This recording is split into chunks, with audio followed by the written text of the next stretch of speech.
After a win last week in round one against Bishop Conley, the Diamond Bengals return home for the semis to face off against the defending Super Bowl champion Mashpee Falcons. Hello again, everybody. Evan Massoud. Thanks for tuning in to our MIAA State Tournament coverage here on Fred TV. Now, 1 year ago, the Falcons' quest for a Super Bowl championship began right here in Fall River, just down the street at Bishop Conley High School. They won that game in round one, 20-7, and they would not lose again, heading to Gillette Stadium to win the Division VI Super Bowl. Now, for the Diamond Bengals, they looked strong last week in every phase of the game in their first playoff game in a couple of seasons. As I said, they beat Conley 35-14, and you can bet that they are all the buzz here at Diamond Regional. My predictions for this game, sit back, here we go, okay? I know the Diamond fans are going to hate me for this, but I am picking Mashpee by a slight margin, and that margin is postseason experience. They had a lot of postseason games last year, and I think that that's going to help them tonight. But the argument on the other side, for me at least, I think this Bengals team is stronger than the Cougars team that lost to Mashpee last year, and that playoff game was a close one. It was 14-7 until the final 5 minutes of the game. So, what does it mean in the end? My predictions don't mean anything. What it does mean, though, is we're in for a great game tonight and what I believe will be the closest and most exciting game of the 2016 season. So stick around. All the action coming up next on Fred TV. A well-rounded education is one that is not only academically oriented, but one that also includes physical, social, and emotional development. Interscholastic athletics provide the other half of education. The MIAA encourages you to support your local high school athletic teams throughout the school year. And of course, right here in the playoffs. Evan Massoud with you at Diamond Regional. We're about to kick things off in the South Division IV semifinals between Diamond and the reigning Super Bowl champion Mashpee Falcons. The Bengals will receive the ball on the opening kick, look to strike first in what should be a very tightly contested game throughout the night. If you were with us in week 2 in the Bengals home opener against Case, that was a back and forth game, a very close game, and that is something that I fully expect to see tonight in this one. At the 25, cutting across, at the 35, tackled down at around the 37, that was number 5. I'm sorry, that was number 3, DJ Machado. And DJ with a decent return there, about 15 some odd yards. Yards, I sound like a Bostonian. Yards. If that's our glitch for this mission, folks, then we're in for a good night. Some odd yards, as I was going to say. So at the 37, the Bengals will start their drive. Ashton Beacon had one heck of a week last week, but the Bengals, as I said in the open, were really dominant in all phases of the game, especially on offense. They really spread it out. Everybody was involved. They start off with a running play from scrimmage, and it's actually Darren Collins, number 30, still on his feet. There is is that a flag? No, actually, that's a ball marker for forward progress. That is not a flag.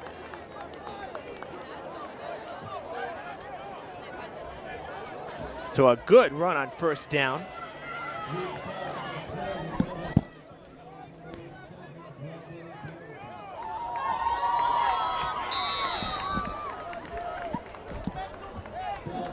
And they're saying that he was just a hair short of that first down, but a really nice play.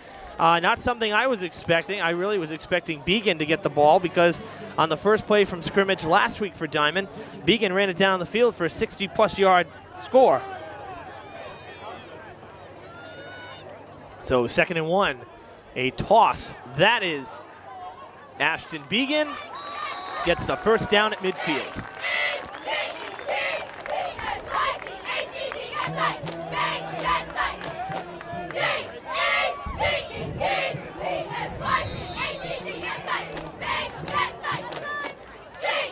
So the Bengals move the chains.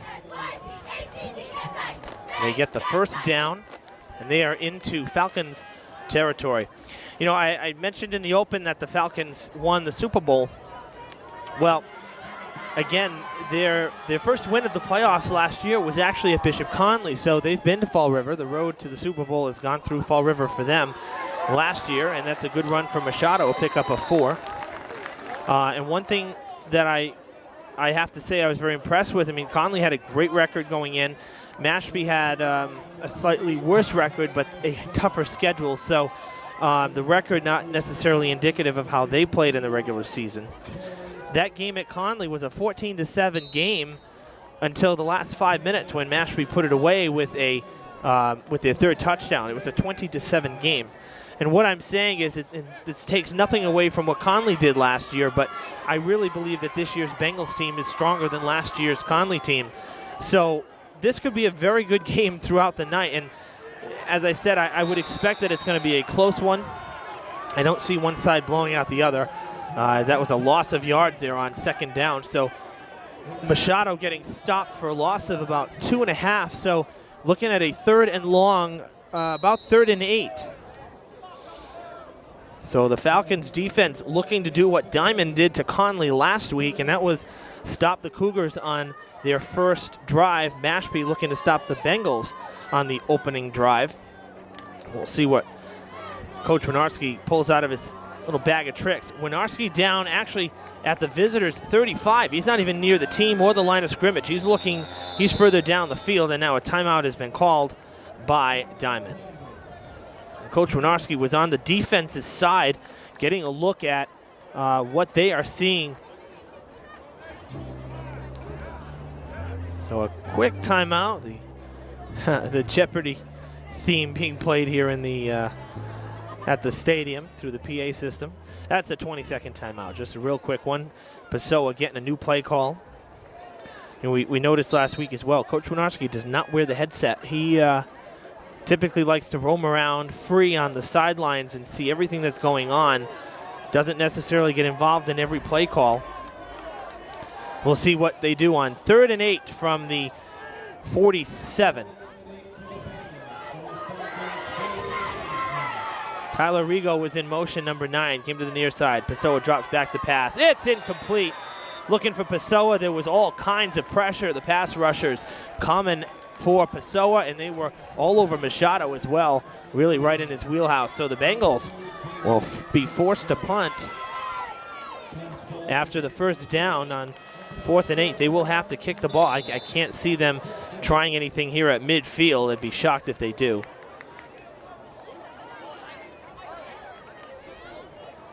Strollo is there to kick it away, so the Bengals will come up empty.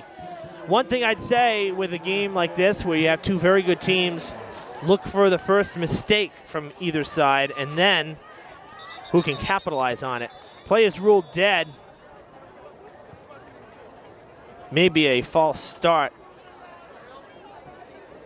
And it is. So Diman will get backed up another few yards.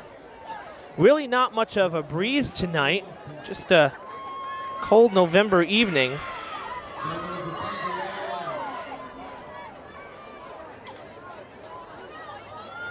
.50 degrees, clear. A slight breeze coming in from the west.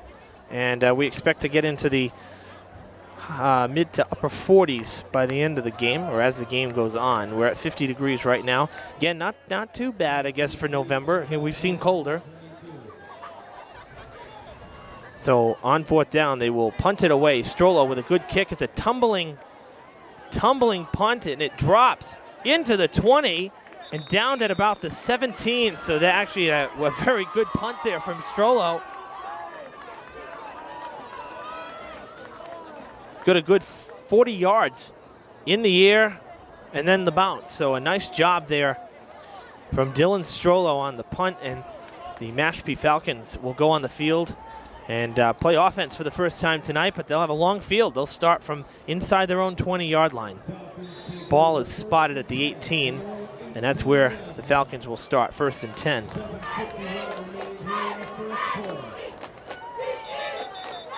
And a flag before they can do anything, and that may be a false start rather, as play was stopped. And it was, so right off the bat, I mean, not everybody was even lined up, and a false start called. So 1st and 15, Mashpee starts from the 13-yard line.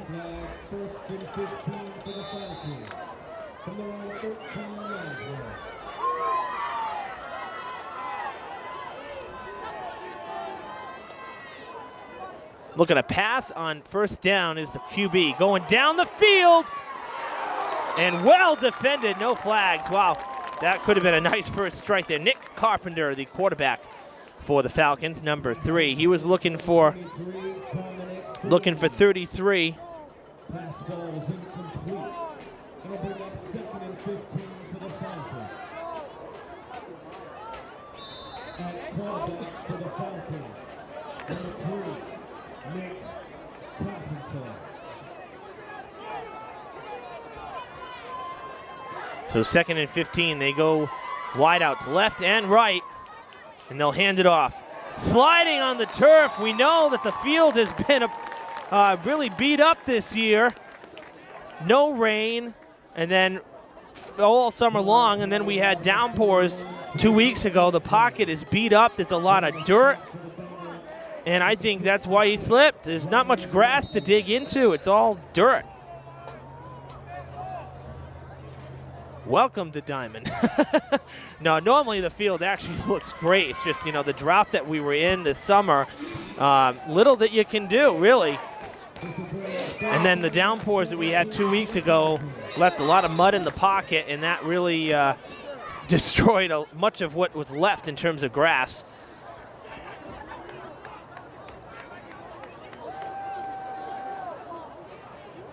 A quick timeout called by the Falcons on 3rd and 17. It was a loss of 2.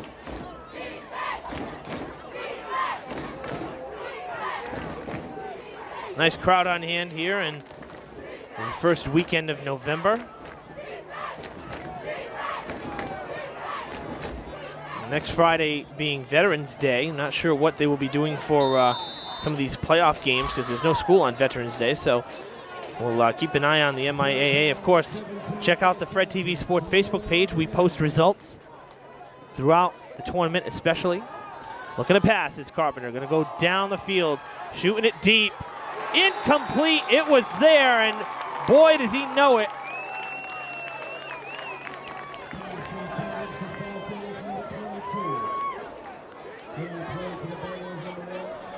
They were looking for number 22, and I have to apologize that he's not on our roster, so we'll try to square that away during halftime. 22 could not reel it in. And 4th and 17, the QB will punt it away. How about that? Carpenter does it all. He will kick from the goal line. The Bengals get the 3 and out. DJ Machado at midfield looking to, there is a flag. Play is halted. This is going to be another false start. And can you believe this? They're going to have to snap the ball from the 6-yard line. Mashpee getting backed up. And they better make sure they get a good snap because now you're in real danger of a safety. A lot of false starts by both sides. They really must be amped up and ready to go. So now Carpenter will kick from the middle of the end zone. Low snap. Ball is kicked. It'll drop at the 30, and it's like a little chip shot onto the green. It just really found a spot and stuck into the ground, only rolled a couple yards, and the Bengals will have fantastic field position in their second drive of this game. Again, normally 10-minute quarters in the regular season. We play 11 here in the postseason. So 4 added minutes to gameplay when it's all said and done. So instead of 40-minute games, we got 44-minute games. And at the 38, I mean, all things considered, it's not really a bad punt. It's just little you can do when you're punting from the end zone. These are high school players, folks. These aren't, Pro Bowl NFLers where they can kick the ball, 60-some-odd yards. I said it right that time. Some odd yards. Here we go from the 38. 1st and 10 Bengals. Pessoa rolling out. Will pass on the run, and it is almost picked off by number 12, Jacob Johnston. Had the hand up. Almost reeled it in. What I'm seeing early is that the Mashpee defense is a very active one. They move around very well, and they play coverage very well. They get to the ball. They see where it's going. Heck, you don't win a championship if your defense is subpar. So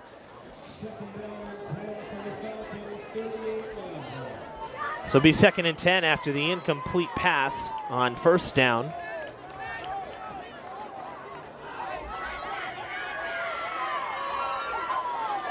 DJ Machado over to the right side.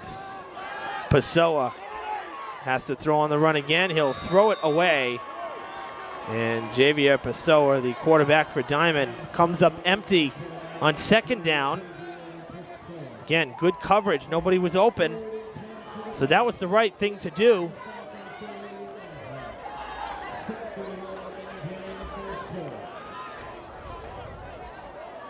And now Diman in danger of going 3 and out on their 2nd series.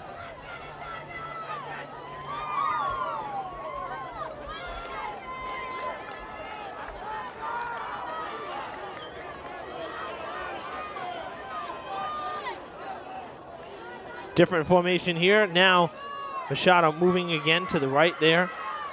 Pessoa drops back, looking to pass. Has some time this time. Goes. Machado catches it. Open. That was a beautiful pass. Pressure was there on both ends of that. On the throw and on the catch. The Bengals moved the chains. That was sweet on 3rd down.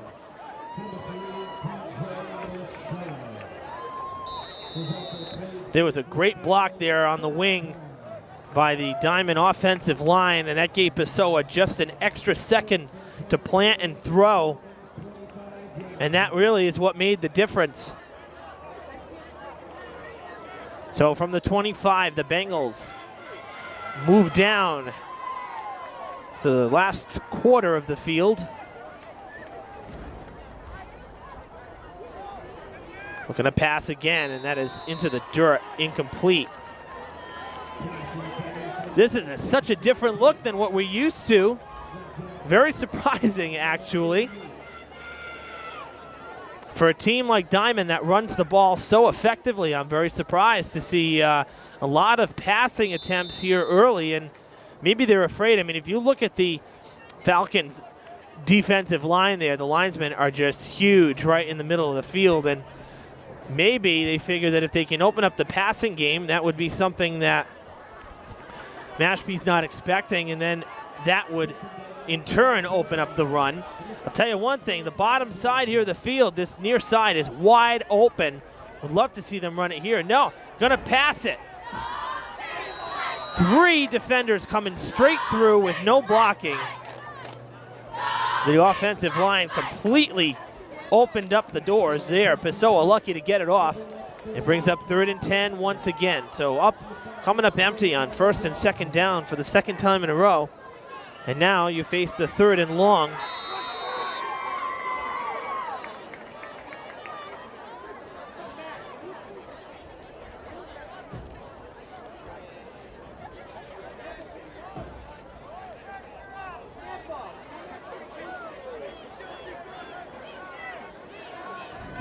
They break the huddle. Machado on the far side. Began in the backfield.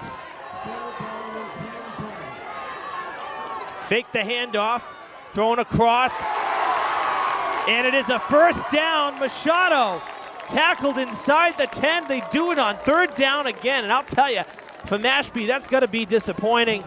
That's got to be a killer because twice you had them on 3rd and long, and twice you couldn't close the door. The Bengals will have 1st and 10 from the 9. 1st and goal, rather, from the 9. Wow. Now, for me, this is where you run it. You've come up with some clutch passes despite a number of incomplete passes. This is the time now that you hand it off and you try to get some yards on the ground. Let's see what they do. Pessoa's going to pass to Began. Began hit. It was not reeled in, and it was incomplete.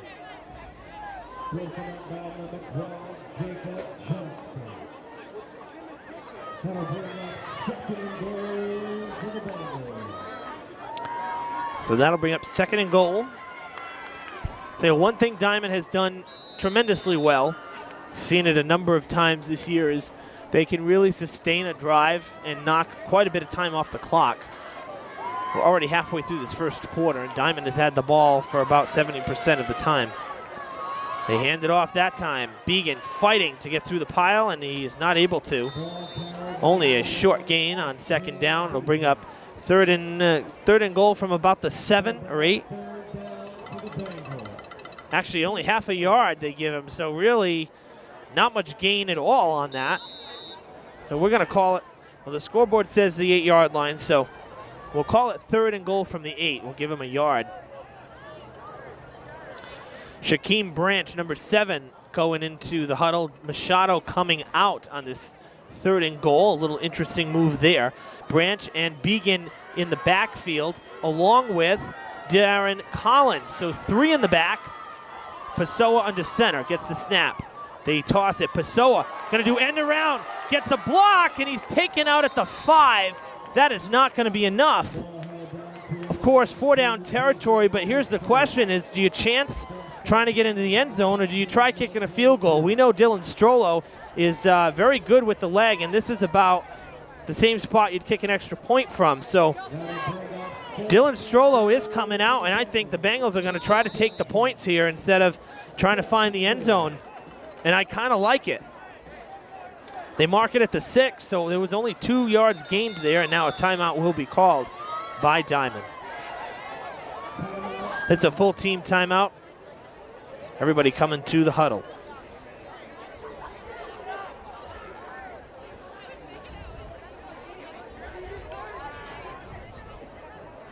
We haven't seen all season in a spot where 4-down territory, you elect to kick a field goal, but you know, I mean, the playoffs are a different animal, and you have to take points. Can't come up empty, especially after some real gutsy 3rd and 10 plays that we've seen, 3rd and long conversions on this drive that have to be, you know, detrimental to a defense that has made good plays early. And again, from the 6, I mean, the field goal would end up being probably about a 20-yard field goal, and that's really not a far cry from an extra point attempt. So Dylan Strollo is out there, but Strollo is out. He's on the near side. He's on the receiver on the near side, the left side of your screen. So it does not look like they're kicking. They're going to go for it. I'm a little surprised. I hope it pays off for Diman, because they're going to hate it. If it doesn't, they're going to toss to the end zone. It is picked off. That was disastrous from the start, and I'm really surprised that they did not try for points and kick that field goal. I thought for sure when Strollo went out there that they would.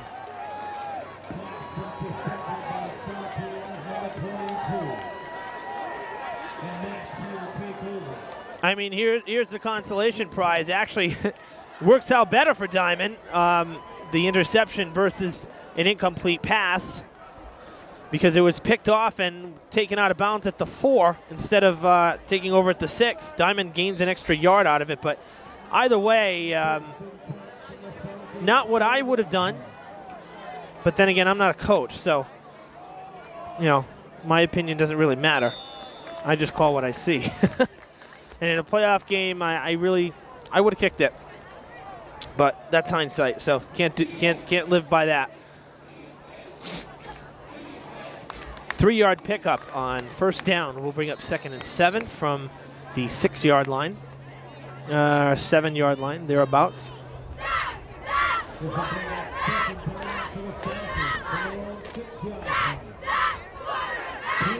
Second and 7 from the 6, indeed. Here we go. The Bengals hoping to get the ball back again and keep the Falcons deep in the territory, in their own territory. And a flag. We're going to have another false start coming.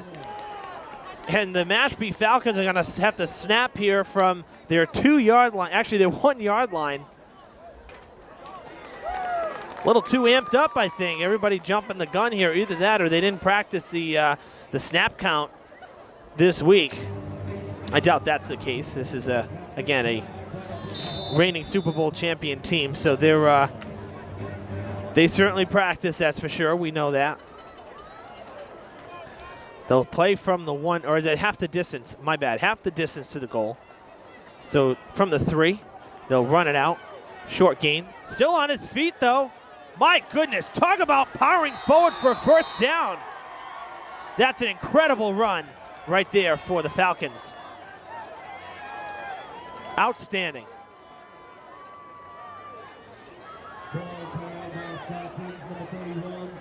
That was Jason Andrade on the carry. And that was just total willpower there to get them out of the hole. Very impressive. And I'll tell you, for Diman, for the defense, that's a killer right there. Especially given the penalty yards. They had the extra yards to their credit. Now Mashpee has some breathing room. They hand it off again into the pile. Tough to tackle again. 22 going down for another first down. Close to the 35.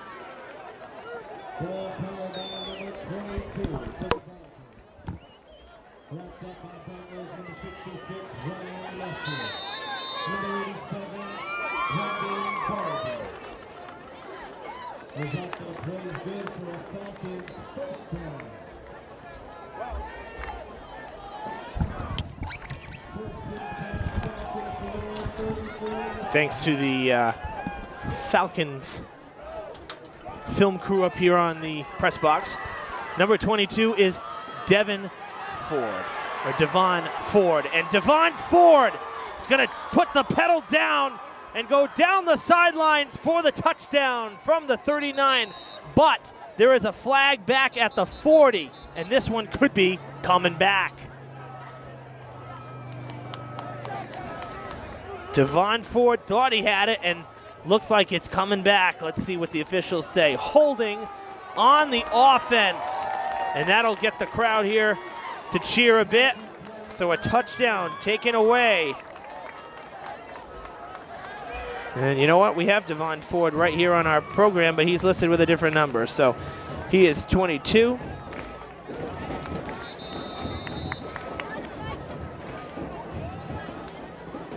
Not 24, he's 22. We had two 24s, so I figured one of them had to be, one of them was 22.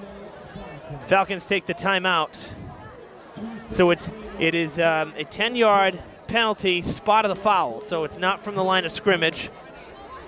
It's from the spot of the foul, which is now going to bring up a 1st and 13. So they replay the down, and they essentially will lose 3 yards from the line of scrimmage. And as always, don't forget your nachos and cheese.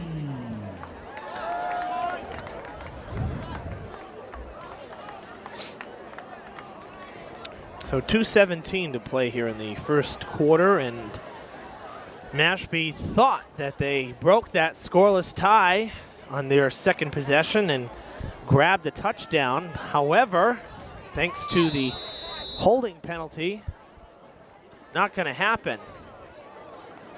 Oh, and some breaking news here. Nantucket, the #1 seed in this bracket, upset by Seekonk. That's incredible. We're going to take a look at the bracket here in a moment. I will pull it up here on the iPad. Wow, that's amazing. Which would mean one of these two teams is going to host, or will be the, quote, home team. We don't have confirmation as to whether or not either of these two teams would host in the South Finals. A lot of times, once you get into the finals of any bracket, you go to like neutral turf or third-party turf. So they'd play, say, halfway between here and Mashpee, maybe somewhere, you know, right at the line of the Cape, Wareham, something like that. They won't play necessarily on someone's home field. So Seekonk was the #4 team. They beat Case in overtime in round 1. And now they beat Nantucket tonight, an upset. That game started at 5. It was an early start. That's why we have the results now. This game started at 7. Diving forward was Ford, and he's going to come up a yard short. So that is huge news right there, because it means that one of these two teams will now be the top team in the bracket. We thank Nate Burns over at Diman for the news. Wow. Wow, I can't believe that. That's a stunner. That is a stunner. 3rd and 1 with a minute to play in this first quarter. Falcons looking to keep the chains moving. Ford will break through. Ford going to the sidelines, has some more room, being chased down.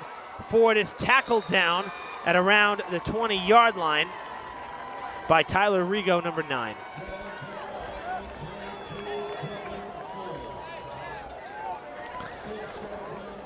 I don't know if we can get a look at the bracket here on the iPad. Get you to see where we are at here. I don't know if Keelan can see that. Can we see that, Keelan? We can't. So there you go. So there's your bracket, and you see right here, Seekonk played Nantucket at 5. They have won. I don't have a final score, but I have confirmation they won. Diman right here in the bottom with Mashpee duking it out right now. We'll head back to the field. So the winner will go into the South Division 4 finals against Seekonk and will be the top seed. And now a timeout called with 48 seconds to play after a big pickup there by Devon Ford.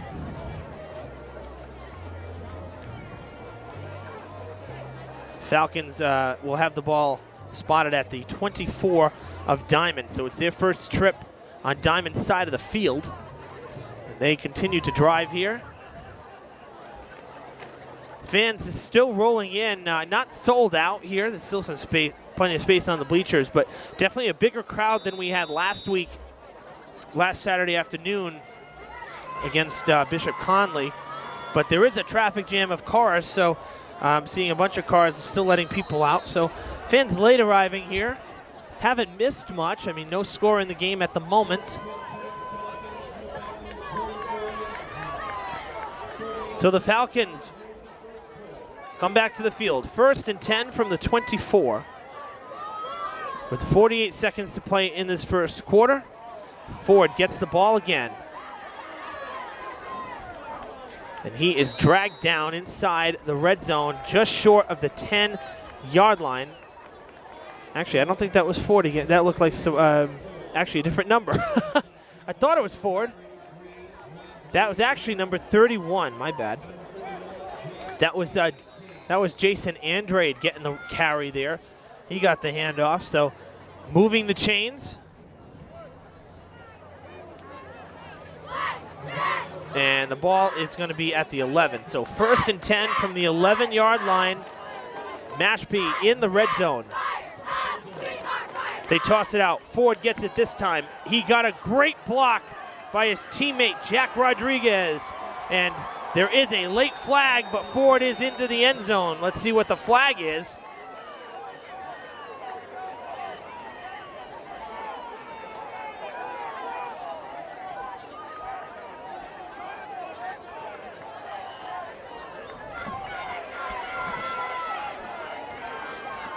Mashpee head coach is not happy.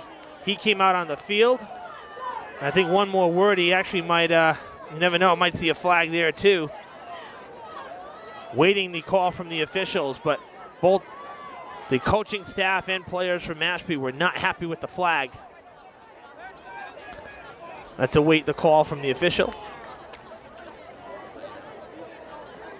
The score was 19-16 in OT.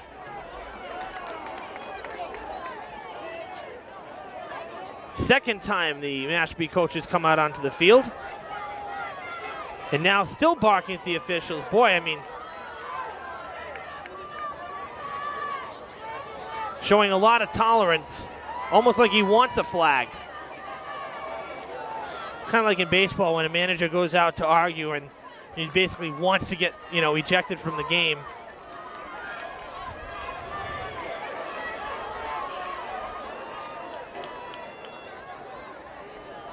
So Mashpee gets backed up, and the touchdown taken off the board again, thanks to a penalty. Can you believe that?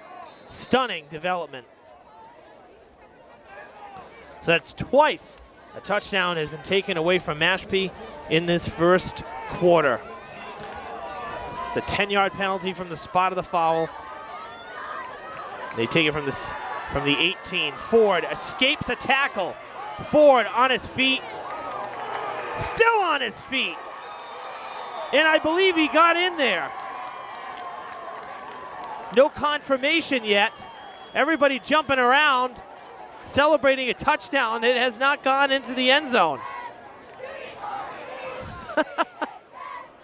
What a crazy last minute here in this first quarter. The quarter has ended. The officials are setting the ball as if to continue playing, but the quarter's done. Coach Winarski's pointing to the clock.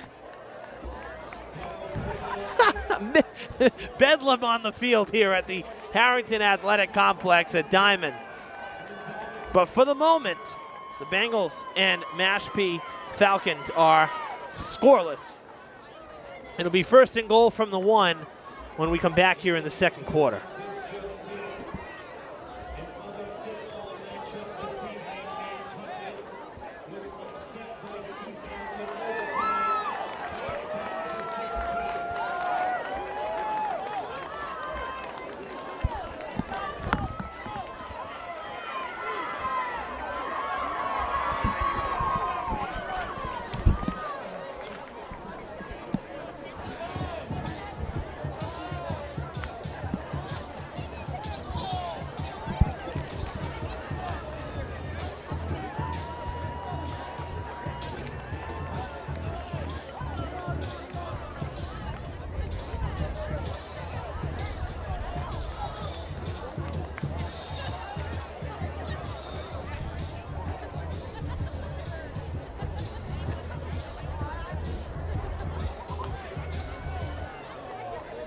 The Massachusetts Interscholastic Athletic Association is committed to good sportsmanship. Sportsmanship, citizenship, and responsibility are the trademarks of high school activities. Support school activities with your own display of good sportsmanship and help encourage America's youth to accept responsibility, which freedom demands. Support your local high school. See the future of America on display. Attend high school competitions in your community. And with that 1-yard run, the Mashpee Falcons open the scoring tonight here in the second quarter with the first touchdown for either side. It was a 1-yard run. Looks like a QB sneak there. They didn't hand it off to anybody. So they take it in for the touchdown. And with this beginning of the second quarter, the Bengals now trail 6-0. They'll look to, the Falcons will at least, they'll look to add on here. It looks like they're going to go for 2.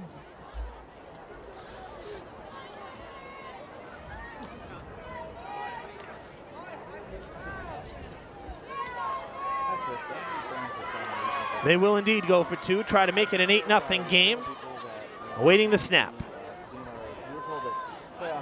They hand it off. Oh my goodness, the ball came loose and came right back down into Ford's hands. Talk about luck. The 2-point conversion is good. Ball carried by number 22, Kevin Ford. Ford with it for that 2-point conversion. That'll bring the score to the visiting Falcons 8 and the Diamond Bengals 1. With 10:58 left here in the first half.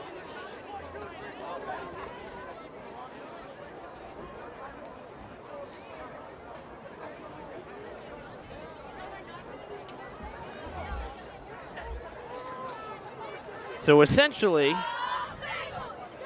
the Bengals have an entire quarter here to tie things up before halftime. They will not get the ball because they received the opening kickoff. So the Falcons will get the ball at the half when we get there, but still a long time before that. So 10:58 to play in this second quarter. And Diman now trails 8-0.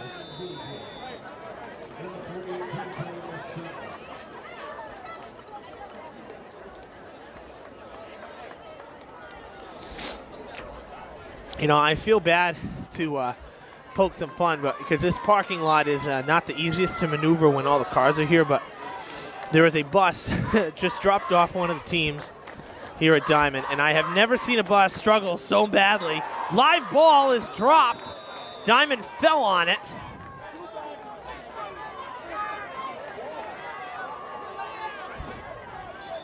The Falcons are signaling their ball. The officials have not yet made the call.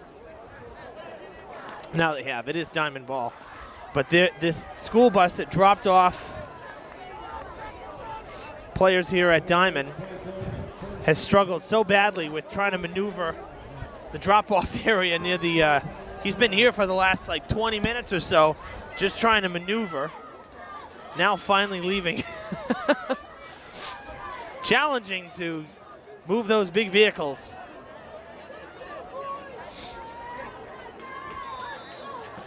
So Diman, from their own 34, will begin this drive. It's their third series of the night. Not bad field position. Not their best of the night, but not bad. And it's 1st and 10. Got to get a rhythm going. They have had some trouble with that. They've had some lucky breaks, but not able to score anything tonight. And now, with absolutely no help from the line, Dominic Fellini powers through to sack Pessoa. It's going to be a loss of 7 yards.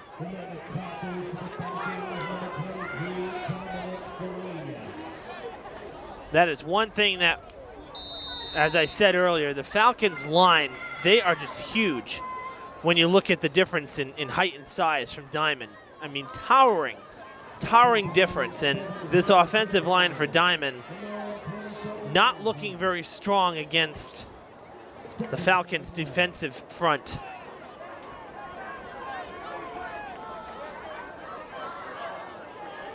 Second and 17. Diman backed up to the 27. Pessoa drops back. Pressure immediately. Incomplete pass. And it'll bring up 3rd and long. And I'll tell you, the crowd pretty quiet here. They need to see a big play from Diman. Or should I say Diman needs a big play to get sparked and get back into this.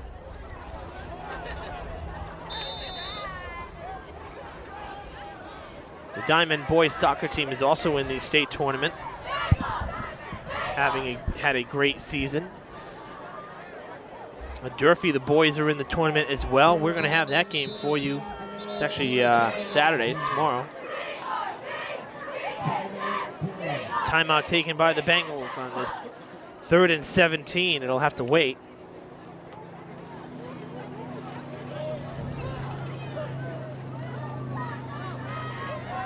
Granted, if you're watching this, obviously, you know, this is a Friday night game. And so that football game took place tomorrow, being Saturday. Both games airing on the station. So check our listings for that soccer game as well. Over at Durfee, the Hilltoppers finished the season on a very strong finish. And ended up, I believe, the number 2 seed. The reverse, Machado gonna pass to Strollo. Oh, what a play! Down by contact when the ball came out. Dylan Strollo reels it in. Unbelievable.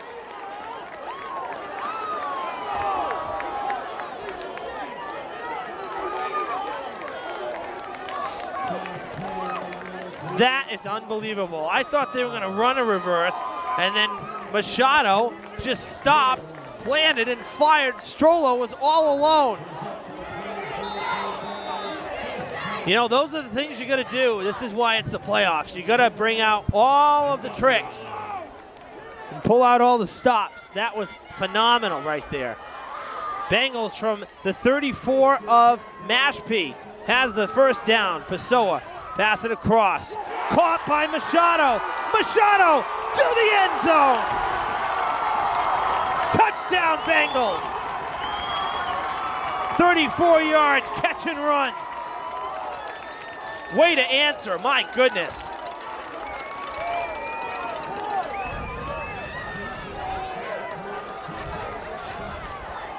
That's just outstanding. A minute and a half later, the Bengals answer with a touchdown of their own.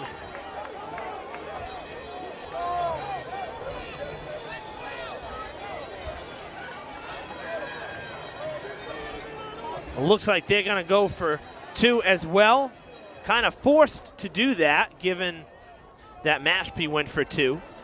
Normally, Diman kicks the ball, but at this point, electing to try to tie it up. Pessoa rolling out. He'll throw. End zone!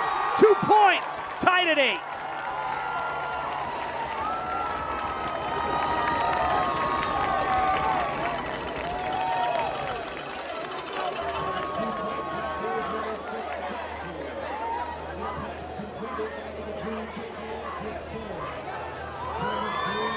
Machado came down with that one as well. And the Diamond Bengals showing some grit, coming right back on what was a 3rd and long. They play the reverser there and the fake, basically, allowing Machado to throw it, and then he catches the touchdown pass.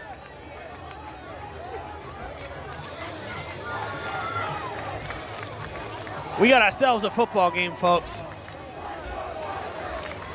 That woke up the crowd, that's for sure. And while the temperatures continue to drop, the action continues to heat up here on the field.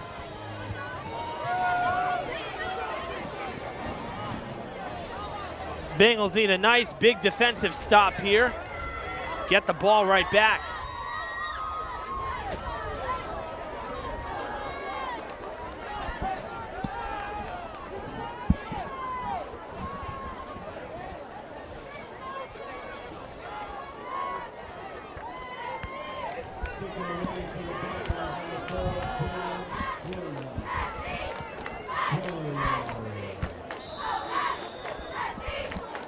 .9:24 to play in the half. Strollo will kick it off.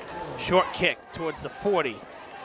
And grabbing it, knocked down at the 45 was number 12, Jacob Johnston.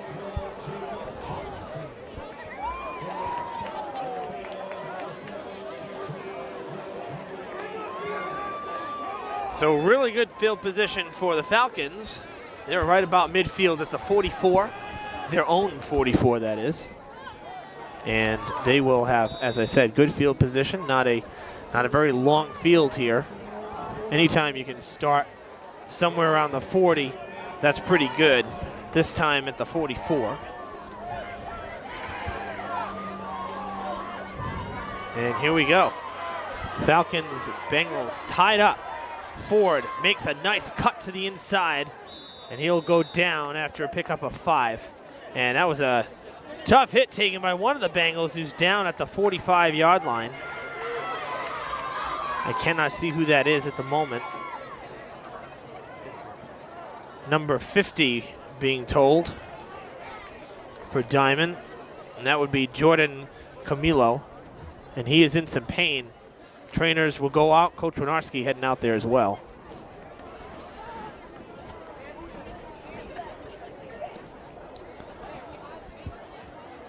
And he kind of got shoved down away from the play a little bit, too. I'm actually surprised that there wasn't a flag or a penalty on that, because Ford was tackled down at around the 49, and Camilo was thrown down around the 45. So, and he was going backwards. He wasn't necessarily going towards Ford. Again, still on the ground.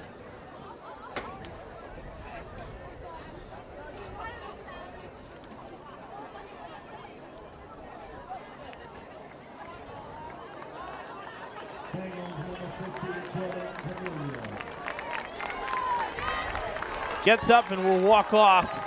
A little bit of a limp, maybe even a hobble, but not a full-blown limp, and not needing any help while he walks, so that's a good sign.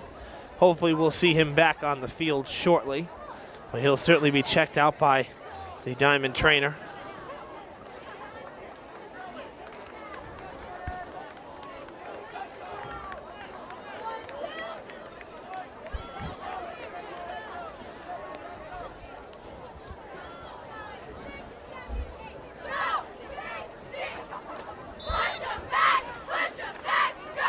Second and 5 now as we return to the field for play.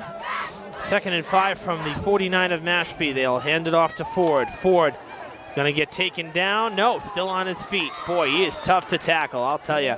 Those legs just keep moving. He's tough to wrap around. Gets a couple more yards. Should have been stopped for a loss. Instead, he picks up 2, and it'll bring up 3rd and 3. J.C. King making the stop there, getting Ford to go out of bounds. And now on the 49 of Diman, we go from one 49 to the other. The Falcons across midfield and have a 3rd and 3 here from the 49. Gonna watch this near side and see what they do. It is wide open. They break this way and they hand it off. It's good for a first down. Forward progress will count despite that tough tackle. That was a good tackle there on number 31, Jared Casper. Oh, I'm sorry. My bad. That is Jason Andrade. Casper is on the Diman side. Had the paper flip the other side.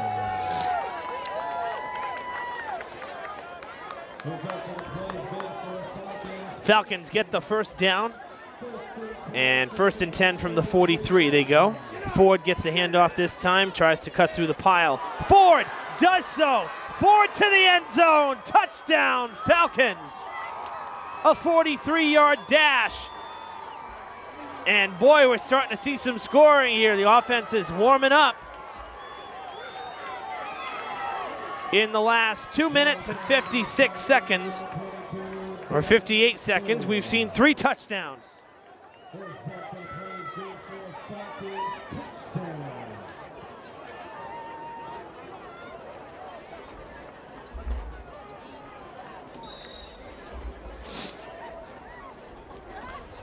Largest one play to the end zone of the night.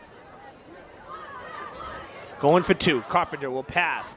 Easy play right there for 2 points. Ford caught that. And it is 16-8 Falcons.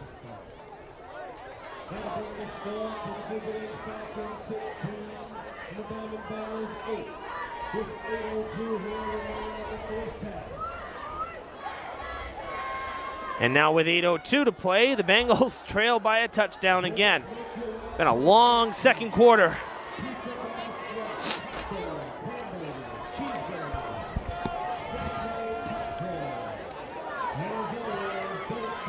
This game is almost an hour old, and we've really only scratched the surface. Just a quarter and maybe a quarter, not even a quarter and a half gone in this one, and we're already over an hour old. It has been a long one so far. Lots of stoppages in play. Of course, every time you score, that stops play as well. The clock stops.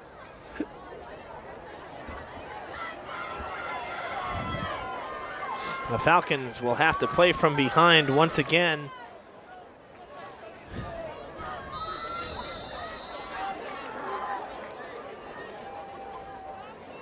And Mashpee will be ready to kick here. They line up. Players swapping sides here. They go with 6 on one side, 4 on the other. A little unconventional.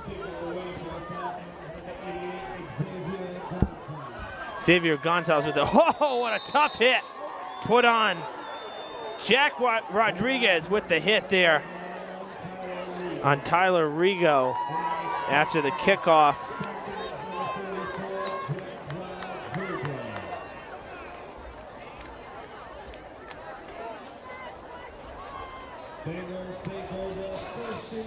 The Bengals start at their own 36, right about the spot they began their last drive, which was the 34-yard line. So not much different in this case. We'll see if they have the same success that they had last time. Of course, finding the end zone thanks to a nifty reverse play and then a 34-yard run by Machado, or a catch and run by Machado. They'll hand it off, and nothing doing on the run. If you can believe it, we really haven't seen Ashton Began do anything in this game. Not that he's had a lot of opportunity, because the Bengals have passed it more than they've run it tonight, which is rather surprising in its own right. Again, it could be because this defensive front for Mashpee is so big, but either way, very surprising. They give him a yard, so it brings up 2nd and 9 from the 37. So 1 yard of forward progress. Began going out to that far side as a receiver. So again, he will not be running. They'll hand it off. Pessoa will. Loose ball picked up to the end zone. Mashpee leads by 2 scores. That looked like number 80, Max Burke.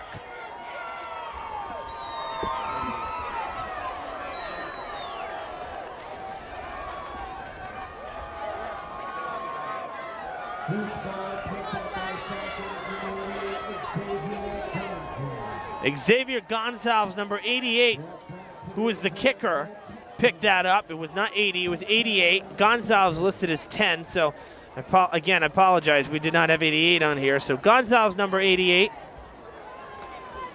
picks it up at the 37, runs it back for the touchdown. A 37-yard take back, or really about 32 from where it happened. About 32 yards, 30 yards back to the end zone. 22-8 is the score. They'll look to make it 24 with the 2-point conversion. A little floater, back corner, incomplete. So no good on that 2-point conversion, but in the blink of an eye, the Bengals have seen their tie game go to a 14-point deficit.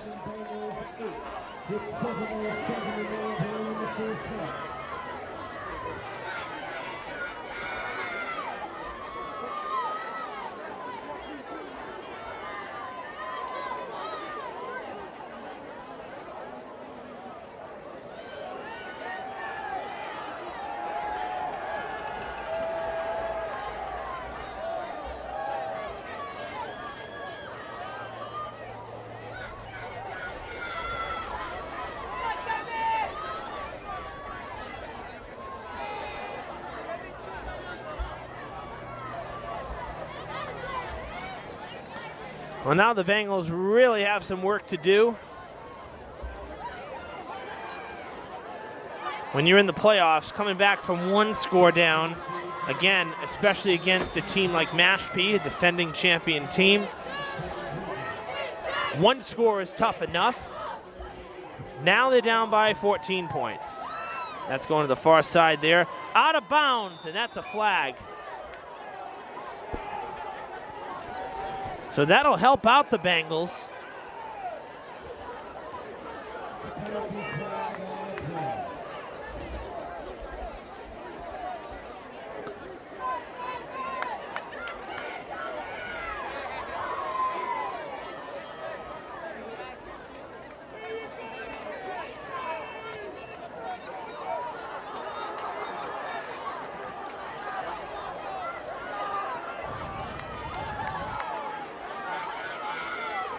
They're going to make Mashpee re-kick.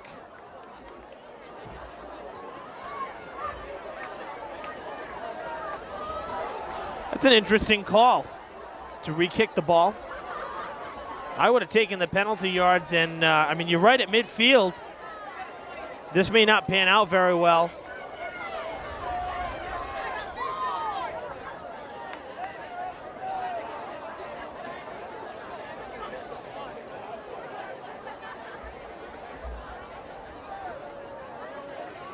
I mean, you think about it, Diman would have had the ball at around the 45. Well, just shy of that. Now they're going to re-kick. That's a great kick. That's going to have to be taken. It bounces at the 25. It's picked up. The ball is loose. It goes out of play, luckily for Diman. The Bengals just lost 20 yards, though. Very surprised by the decision to make them re-kick it. I would have taken the ball and not re-kicked it. Would have just taken the penalties. Taking the penalty yards after the kick rather than re-kicking.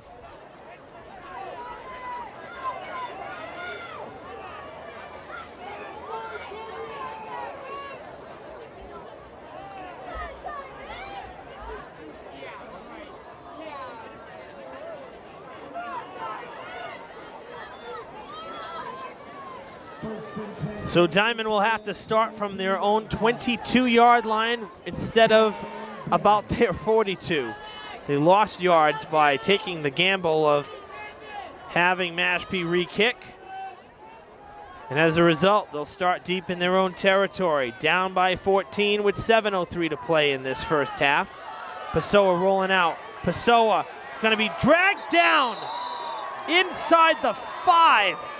My goodness. This offensive line has got to do better. They've got to do more. Gonzalez with the sack and a detrimental loss. Huge loss right there. 12 yards. And the ball is actually at the 10, which leads me to believe that the whistle was thrown before he went down to the ground. I didn't see any flags, so there wasn't a penalty. So the Bengals get a bit of a break. It should have been a 20-yard loss, or close to 20. Instead, 12-yard loss to the 10. 2nd and 22.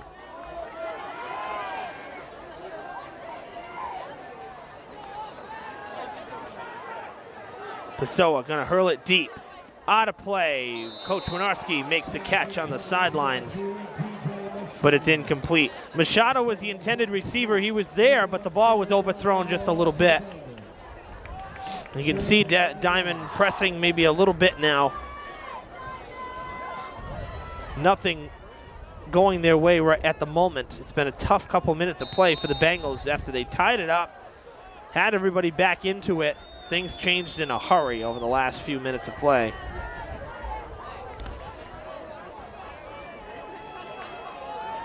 Pessoa taking a long time to get the play call. Gonna end up having to call timeout.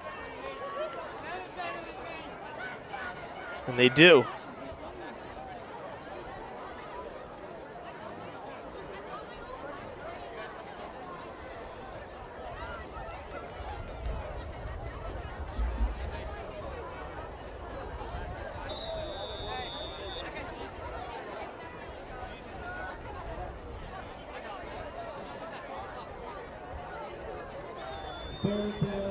Third and 22. Diman has to go from their own 10 to the 32-yard line. They got a long way to go against a defense that's just ready to power up the middle.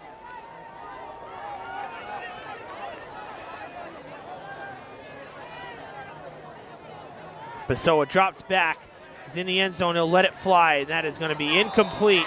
There was not a Bengal in sight. Oh, that was tough right there. I'm not sure who Pessoa saw, but I can tell you there were a slew of Falcons swarming the area. How you like that pun, folks, huh? Real tough series there for the Bengals, and it's inevitable that because of how far back they are, just like what happened to Mashpee early in the game in their first series, the Bengals are going to have to punt basically from their own end zone. That's going to give the Falcons some great field position. I mean, Strollo can kick, that's for sure, but the reality of getting it way out, it doesn't seem very realistic, and in fact, no. It takes a good roll. Ford is going to pick it up, and he's going to cut back. Still on the field, there is a flag. Ford down the sidelines, another flag, and he still gets in. Oh my goodness. Penalty flags practically being manufactured on the field. There are so many. And Ford is able to, from the 43, 44, pick it up and scamper to the end zone. Now, let's see what these flags are and if this ball will be coming back. One was down inside the 10, one right at the 40. Looks like a block. They will offset penalties on both sides, and then another penalty on this backside on the receiving team. So I'm not sure that this touchdown will stand. Indeed, it will not. So the Bengals catch a break, but that was very ugly. That's about as ugly as it gets, honestly, on both sides, because it wasn't a pretty return at all.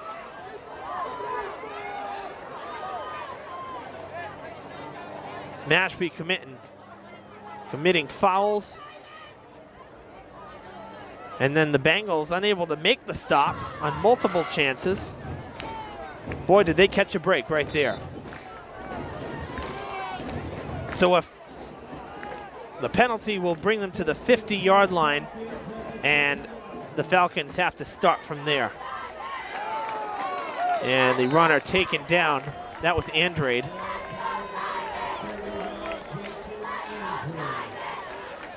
It's a pickup of 3.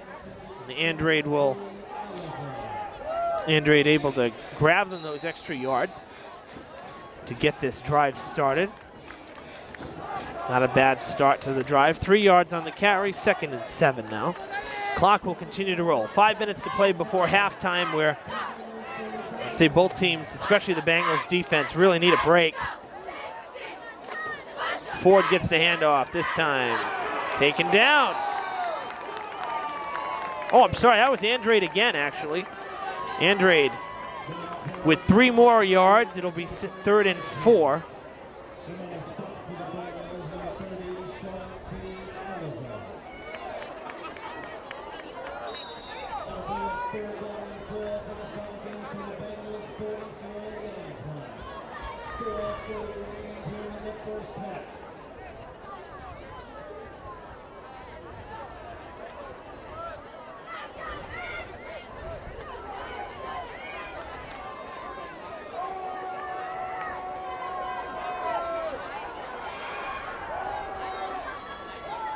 Ford gets it this time, and Ford will get the first down. It's a 5-yard carry across the 40. Good for the first down. The chains will move.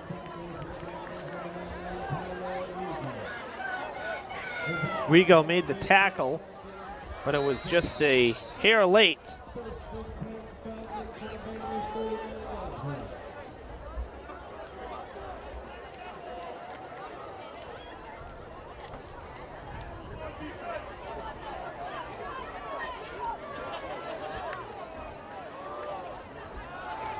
Carpenter passing, shoots it long and deep, on the money! Oh, baby, can you believe that? A 39-yard pass, and it was in the air the whole time. That was an amazing catch. It looked like number 12, or number 16 rather.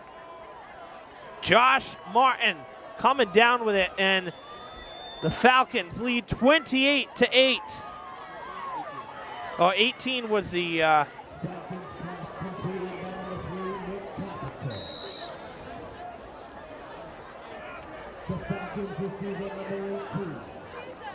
was actually number 18, who we do not have on the roster. He may be wearing another number.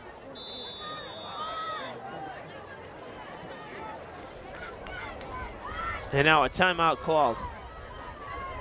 So number 18 making that catch. That is the 5th touchdown of this quarter. Can you believe that? And 4 have gone for Mashpee. This has been an incredible second quarter, a marathon second quarter.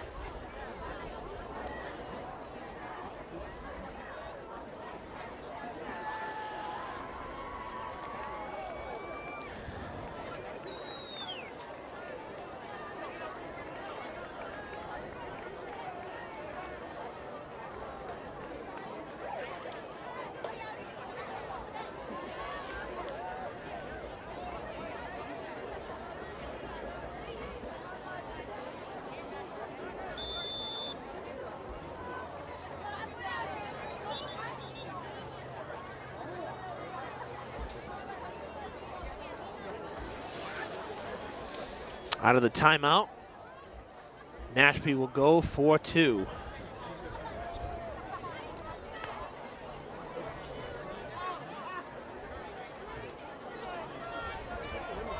And you know, I mean, this is one of those situations where nothing is going right for Diman, and you have to start wondering, when do you start playing with desperation? Because, again, sudden death games. I mean, Diman will play next week. There's no doubt about that.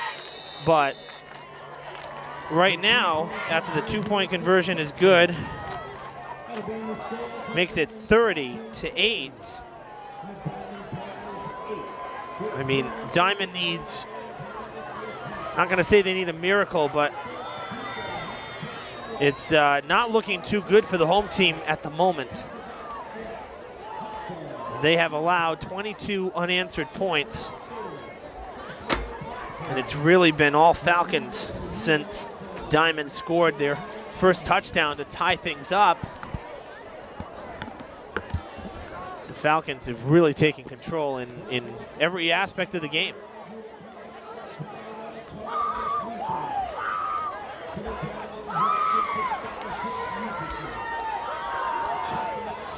.333 to play here in the first half. And to make it even more difficult for Diman, the Falcons will get the ball to start the third quarter. So if you're the Bengals right here, you've got to get in the end zone before the end of the half and cut this deficit in half. Because the Mashpee Falcons show no signs of stopping.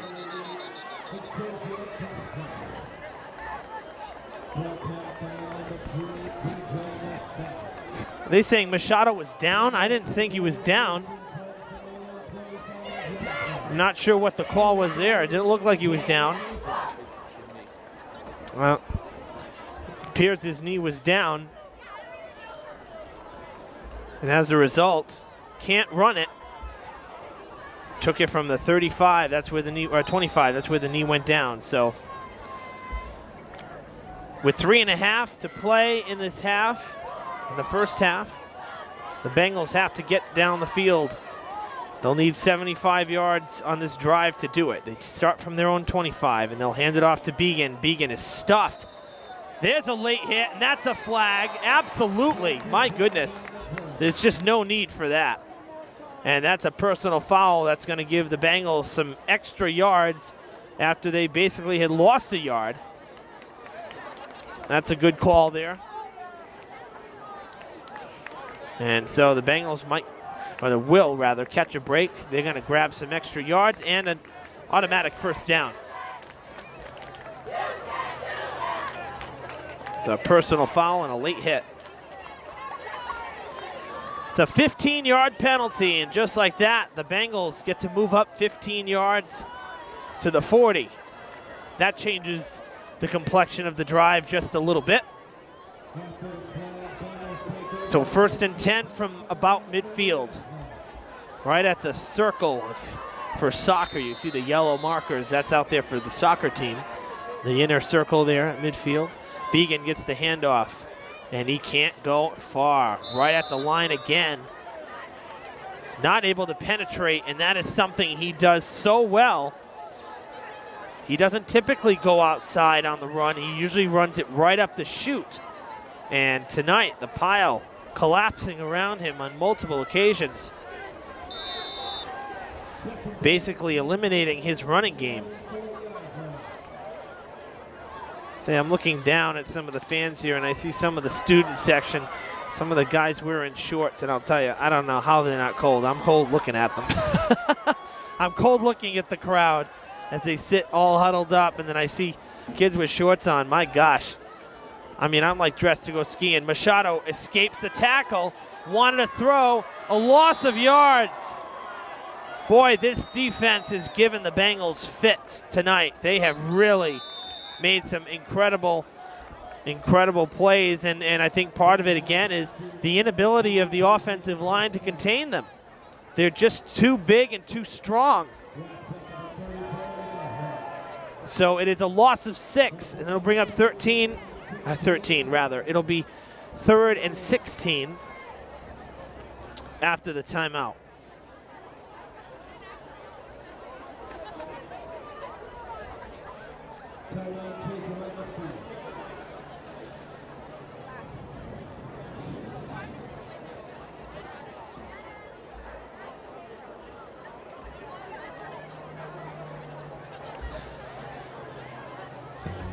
Again, if you're just joining us here on Fred TV, we're almost at halftime. The Bengals have allowed 22 unanswered points after tying the game. All of the touchdowns, all of the scoring have been in the second quarter. It's been really a marathon second quarter. This game is almost an hour and a half long, And I'm not kidding you when I say that the second quarter has probably been 45 minutes long, if not more. Probably close to an hour long. Scoreless first quarter. This quarter began with the Falcons on a first and goal. I'm sorry, first and goal from the 1. They pounded it in the first 2 seconds of the quarter, and that started the scoring of the night. The Bengals came back and tied it on their drive, and then since then it's been all Falcons. And now the Diamond Bengals have a tall task here. 3rd and 16 with pressure coming. Again, Pessoa getting chased down. He has to throw it away. There's nobody in the vicinity. A flag is thrown, and I'm going to assume that is a intentional. Oh, no, he was out of the pocket, so I don't think that's intentional grounding. It is. It is on the Falcons. Another late hit. Unnecessary roughness is a 15-yard penalty. And I think, though, it's still, Bengals needed 16. They're going to end up being short.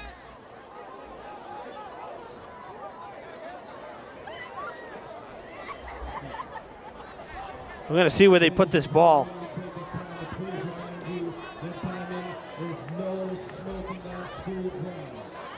The 15-yard penalty puts Diamond a yard short of the first down. But you got to remember, with any personal foul, it's an automatic first down. So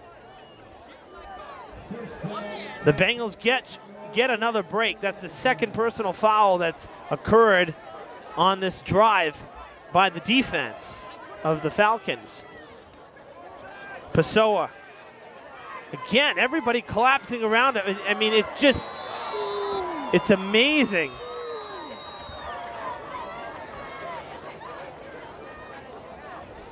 This defense of Mashpee has really figured out Diamond's game plan. They're putting on a clinic right now. Even when that was a completed pass for a loss of 8 yards. I mean, that's like unfathomable. It was a forward pass, and then Machado was taken back. It's unbelievable.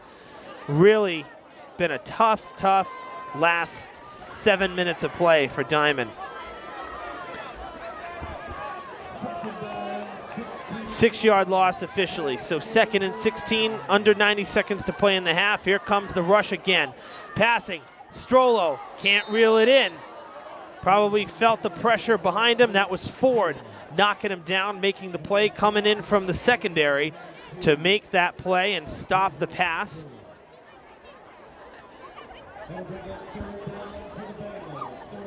Third and 16. Here we go again, with 1:15 to play in this half.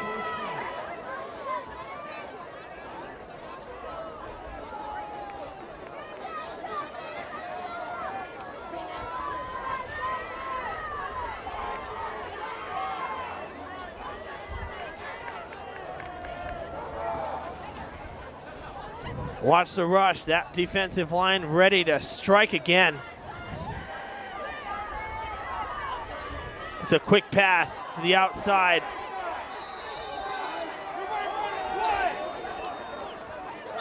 Machado taken down at the 45 for a gain of 2. Kind of wrapped around, and I heard the crowd yelling, probably trying to look for a horse collar or a hold something, but or a face mask, nothing doing there though. No flags, a clean tackle.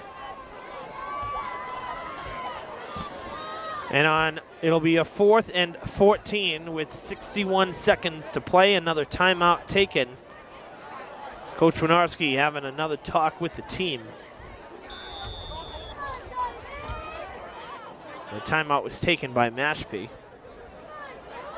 And again, I think at this point, if you're the Bengals, I mean, I think you gotta consider just going for it here. But then again, 14 yards.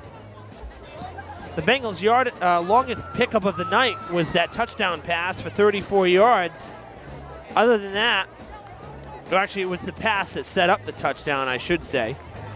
But other than that, since then, they haven't picked up more than a couple yards. I think they're even in negative yardage. Unofficially, they're probably in negative yardage since that touchdown because they just can't seem to get any forward progress. The only positive yardage they've been really getting were on penalties. So it's really, when I say it's been a tough go of it lately, it really has. Diamond can't seem to figure out this defense, and they've just been overpowered. Ready to strike and rush again. They will punt it away. Almost blocked. A great punt from Strollo. Will roll and go out of bounds at the 27.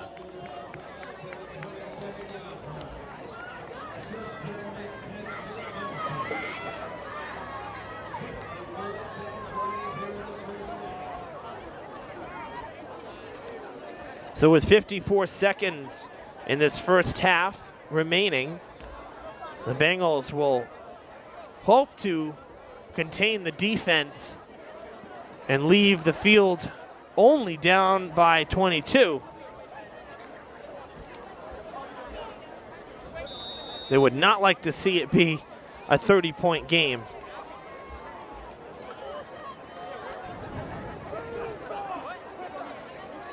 They hand it to Ford, and Ford will head to the far side, trying to cut in. He gets through.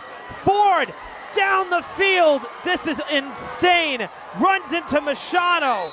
Machado stops him at the 20.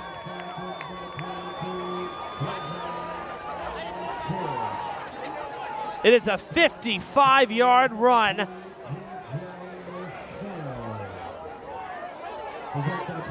The chain's taking forever to get down there, which is going to allow everybody to line up.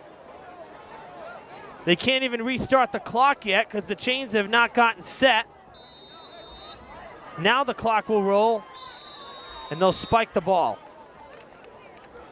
Unbelievable. Boy, this is exactly why Mashpee is the defending champs, because they are playing like defending champs right now, let me tell you. And I really did not expect the blowout.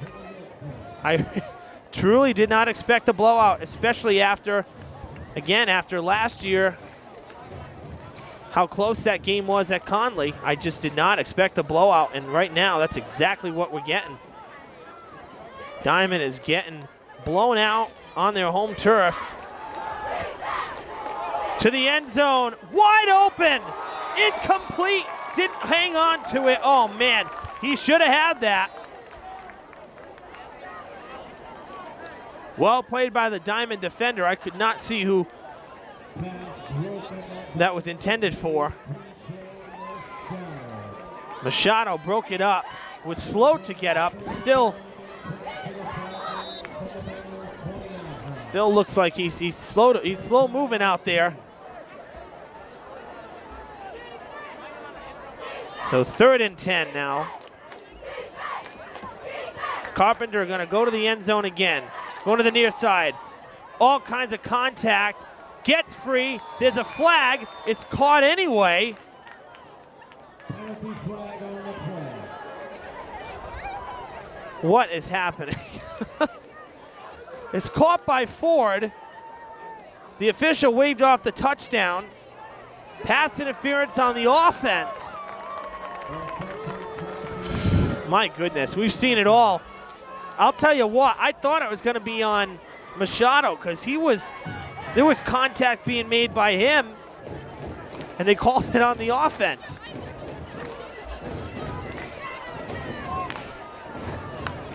So now backed up 10 yards. It'll be 3rd and 20 with 24 seconds to play in this first half. That seems like it doesn't want to end. Why don't we just skip the 3rd and 4th quarter? We've basically played that long. I mean, this is truly remarkable how long this game has been. And we've only played one half. It's like an NFL game. Here we go, 3rd and 30. Carpenter will look to pass again, going down the field. And there was a push, but it was after the fact, and that'll bring up 4th and 20. It was incomplete. Clock stops with 19 seconds on the scoreboard.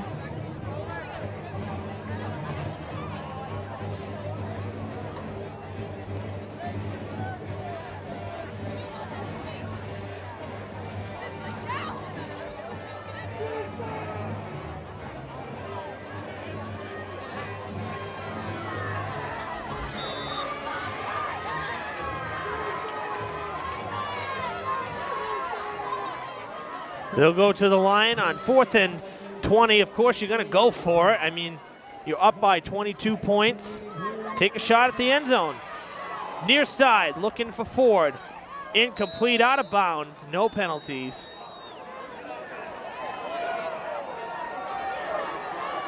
They're saying he caught that ball? You've got to be kidding me. He had a whole foot, a whole stride out of play. Wow, I am shocked. I can't believe that. I mean, either my eyes are just, you know, going, but or that is just a horrible call. I cannot believe that that was called a catch.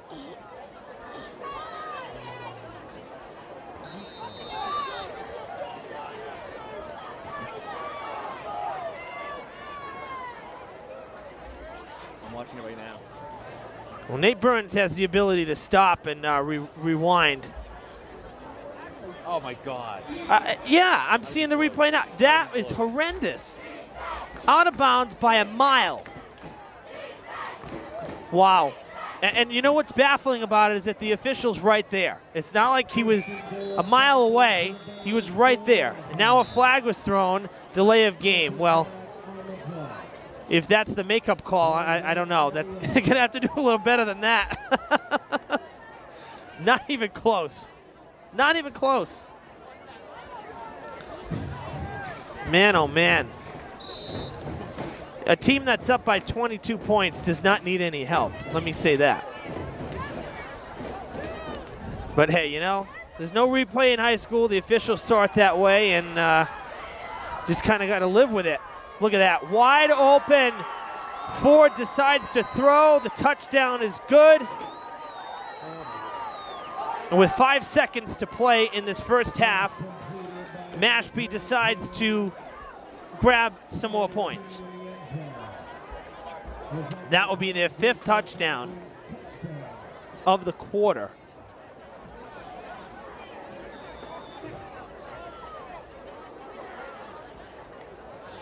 It was Ford, number 22, passing it. I did not see on that far side who caught that.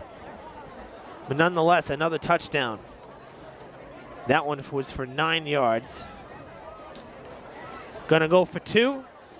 Try to make it a 30-point game. Carpenter wide open again. No coverage. Andrade makes it. Reels it in.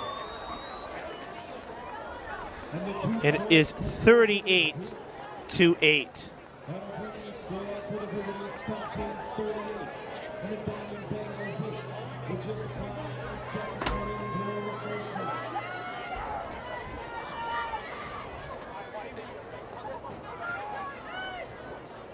And the coach is talking to that official now on the near side that called that a catch that, from what we're seeing here, was out of bounds on that 4th and 20.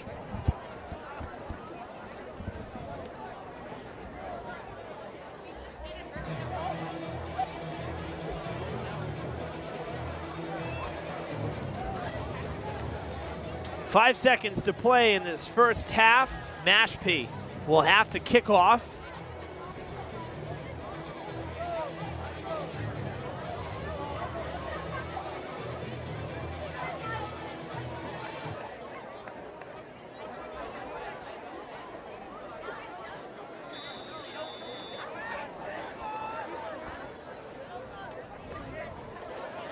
And they go for an onside kick. I mean, really looking to pour it on. It doesn't go 10 yards, so it's no good.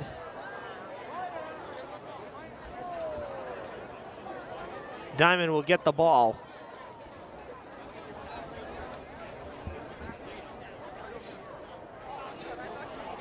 I'm amazed. This has really been a first-class whooping, if you will, so far.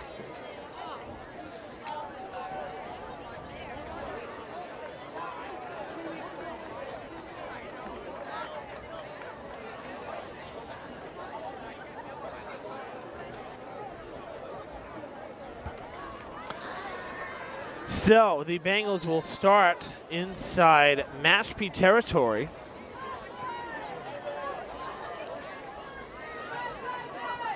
But with 5 seconds and down by 30, I'm not sure what really you can do. I know they're going to run a play here, but I guess try to take a shot at the end zone if you have the time. But everything's been collapsing in the line. This is the first time that Pessoa, he backs up into Gonzalez. And that right there really just tells the whole story of this first half for Diman. Nothing has gone their way. Pessoa got free for the first time tonight, had time to pass, faked it, went back, and he ran into the defender. What a tough first half for Diman. They're down by 30. Season hangs in the balance. Come back for the third quarter right after this. Third quarter about to begin here at Diman. The Bengals will kick off after receiving the opening kickoff to start the game. They will kick off, almost a false start there. And it's a squib kick, a live ball. And it is fallen on at about the 42. 38-8 is the score. Mashpee really putting it to the Bengals here, the defending Super Bowl champs from last year, showing why they are the Super Bowl champs. They have had a spectacular game. And it seems as the score grows, the defense and everybody else continues to get more confident. And the Bengals have really had little that they could do. So we'll see if the Bengals can make any changes here in the second half to at least try to get something done to make this competitive. This is the MIAA State Tournament D4 semifinals. I can't believe this. A touchdown for Mashpee on one play. Andrade goes down the field to begin this half. I'll tell you, I have done a lot of games, and this is really probably the biggest blowout or most one-sided affair that I've ever seen. It's amazing. This has really been incredible. I was about to say that you're watching the MIAA State Tournament on Fred TV. And with the MIAA, more than 200,000 students will participate in approximately 100,000 high school sport competitions among the MIAA's 360 member schools this year. The Massachusetts Interscholastic Athletic Association encourages you to support your local high school athletic programs and the students who participate in them. And since they're up 44-8, they've elected to kick the extra point, and it's no good. It is a live ball. Now the whistle's blown. No, it's a dead ball. I don't know why the whistle wasn't blown right away. So we begin the second half with another touchdown.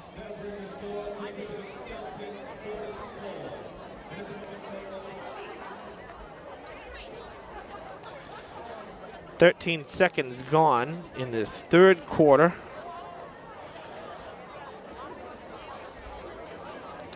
And Mashpee goes down the field.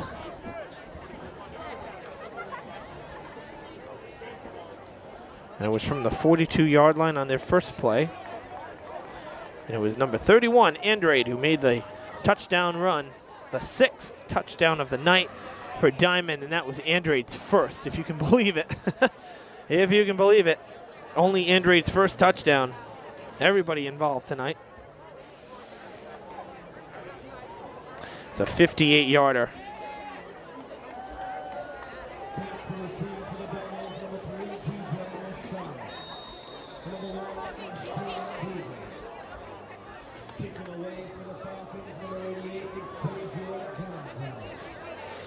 .44-8 is the score. Machado and Began down in the backfield to receive for Diman.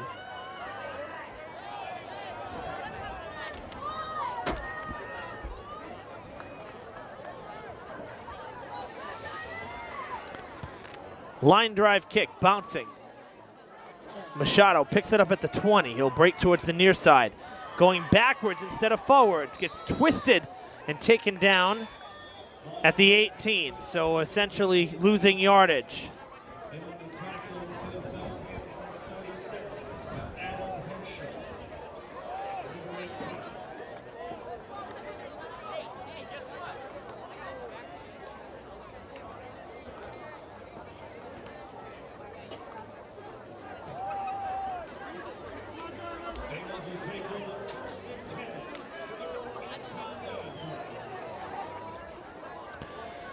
So Diman will begin this third quarter drive. Their first possession of this second half from their own 18. Pessoa drops back, passes, bouncing in the dirt, into the grass rather, incomplete. Brendan Barabee, the intended receiver, number 87, brings up 2nd and 10.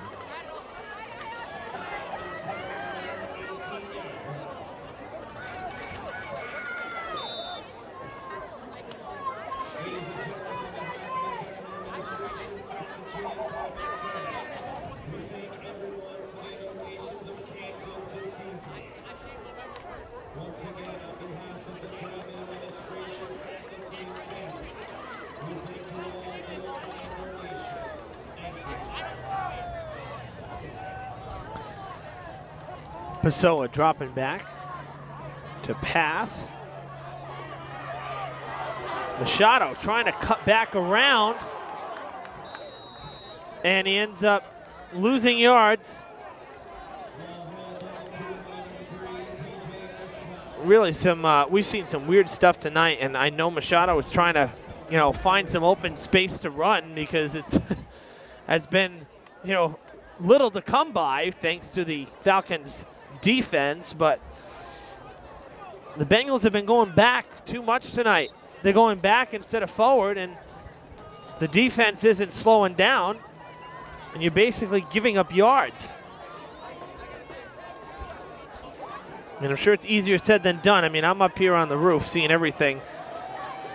Machado makes the catch, and the Bengals do get the first down, so they'll move the chains here after the 3rd and 12. I mean, it's got to be very different when you're looking through a towering defense and you're down on the field. I'm only saying from what I'm seeing up here, it's a lot different when you're the player. So it's not to fault Machado there, but just as a general rule, the Bengals have really done more backtracking tonight than forward progress. I mean, they really have. Forward yards, big plays have been few and far between, really, since that touchdown that they scored in the second quarter, early in that second quarter. Pessoa passing again. Machado, the receiver. Machado on his feet, down the sidelines, pushed out of bounds, right at the 50. And it's another first down for the Bengals. And, I really believe that part of what has hurt Diman tonight is they can't get Ashton Began going. The running game has basically been completely eliminated thanks to the size of the defense right in the middle of the pocket at the line. The defenders just really collapse the pile every time, or they penetrate the offensive line, which means they get to the runner too soon. Began goes up the middle. That's his bread and butter. As Machado now, again, goes backwards, and it's going to be another loss of yards. In fact, a loss of 6. So you pick up 15, you lose 6. Now you got to start from scratch again. Now 2nd and 16.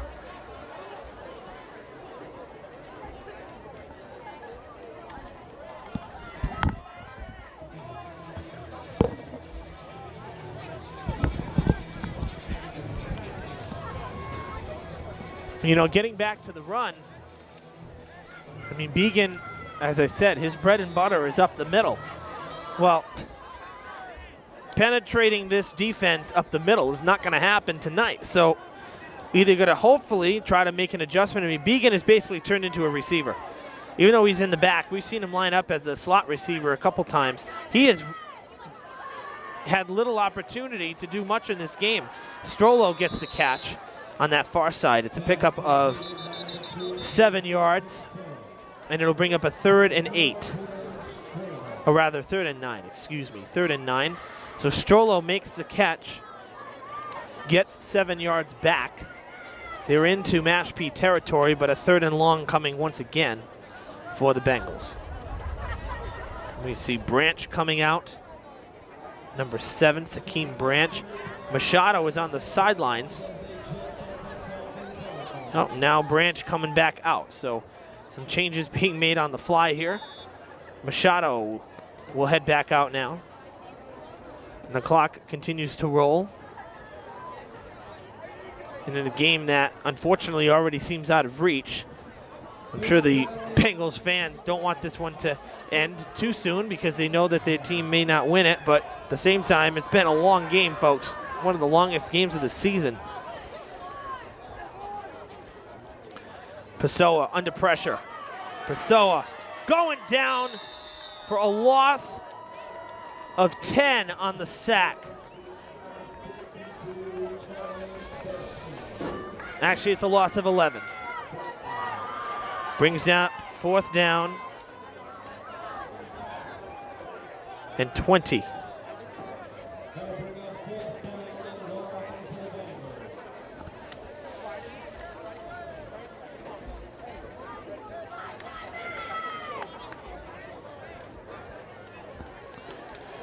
And now Diman has to punt. Can't even consider going for it despite the fact that they're down by so many points. Can't even consider it. They're down by 34. I'm sorry, that's incorrect. Evan can't add, folks. It's been a long night. Ay, ay, ay. Down by 36. And the punt goes out of bounds at the 40.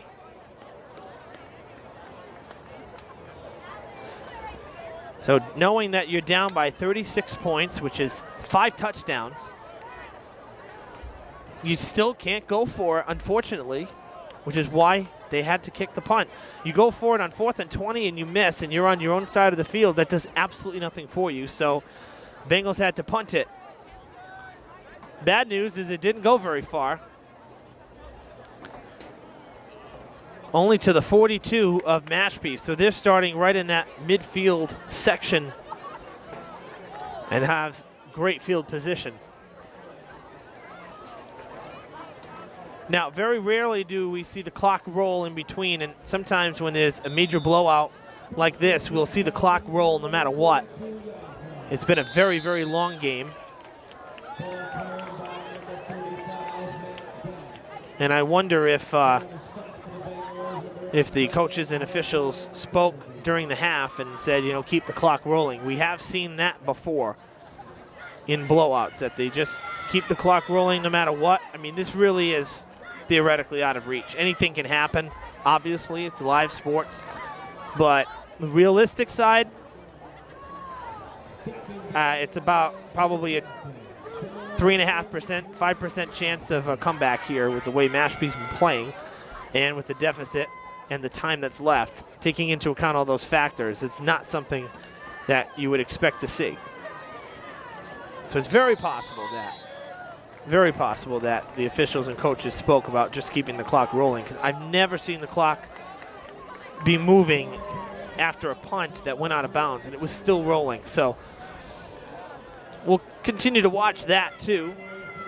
We're gonna have a third and 2, maybe a long 2. A little more than 2. Let's say 3rd and 2.5. 2 yards and 1.5 feet. How about that? We come up on the 3.5-minute marker in this third quarter rather. And it's a first down and a few more. Still on his feet. This is such a defense. I should say an offensive clinic rather by the running game of Mashpee. You know, this is, I look back at the Southeastern game, a game that really I thought would put Diman to the test, given that their running back usually scores, if I recall his name, Pierre, I believe his last name was Pierre. Been a few weeks now. But the Hawks running back, on average, coming into that game was getting close to 200 yards a game, and that is absolutely outstanding for a running back. And Diman contained him. So the difference, though, is that Southeastern didn't have this group of linesmen that the Falcons have, and that's really the biggest difference. The blocking that Mashpee has done tonight, I'm telling you, this really is This Mashpee team, I said that I thought Diman was better than last year's Conley team that lost to Mashpee. Well, let me tell you something. This year's Mashpee team, this is far and away more impressive than last year's, and last year's team won the Super Bowl. So I would fully expect big things from this Mashpee team going forward. Again, they're going to get to be the home team if they hold on to this game. Again, up by 36. If they hold on to this win, Mashpee will be the host team for Seekonk, who knocked out Nantucket in overtime, 19-16 in Nantucket. Nantucket was the #1 seed, Seekonk #4. And the clock is still rolling here. And for Seekonk, it's their second straight overtime win as well. They beat Case in overtime, which I would say was an upset too, because Case is no slouch. And then Seekonk pulled off the upset, beating Seekonk. And this looks like it's going to be another touchdown. Unless he can get corralled, he is corralled. Down inside the 10. Adam Henschel. Nice run there for Henschel. Down inside the 10 to the 7-yard line. 1st and goal.